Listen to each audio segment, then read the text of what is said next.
విజయనగరం జిల్లా మెంటాడ మండలం జైతీ గ్రామంలో గ్రామసభ నిర్వహించి గ్రామంలోని మహిళలకు తడి చెత్త పొడి చెత్త వినియోగంపై అవగాహన కలిగించారు.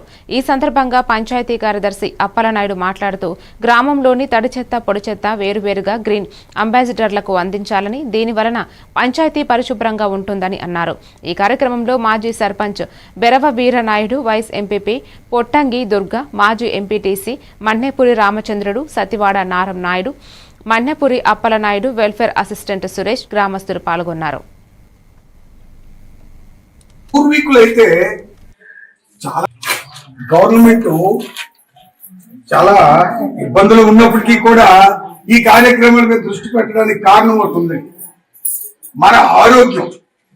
మన పూర్వీకులైతే చాలా కాలం బతుకోదు, 80-90 సంవత్సరాలు ఉన్నారంటే ఆ చిన్నవారికి బెంగ ఉండేది కాదట. వాళ్ళు చనిపోయిన తర్వాత కదా మనం చనిపోతాం అని అనుకునేవాళ్ళు. మన పెద్దలు ఉన్నారు కదా, వాళ్ళు చనిపోయిన తర్వాత మనం చనిపోతాం అన్నట్టుంది. ఇప్పుడు ఎవరు ఏ టైంలో మరణిస్తూ ఉన్నారో ఎవరికి అర్థం కాదు. దానికి అంతటికీ కారణం ఏంటంటే ఈ రసాయనిక ఎరువులు ఏవైతే ఉన్నాయో, ఈ యూరియా, ఈ డిఏపి, ఈ మందులు. కారణం ఏంటంటే గవర్నమెంట్ దగ్గర నుంచి ఫోన్ కాల్ వస్తుంది, వాళ్ళు పనిచేస్తున్నారు కాబట్టి, పనిచేస్తున్నారు మీ అందరికి తెలుసు కాబట్టి ఖచ్చితంగా అందరూ ఫోన్ లిఫ్ట్ చేసి ఫాలో అవుతాలి.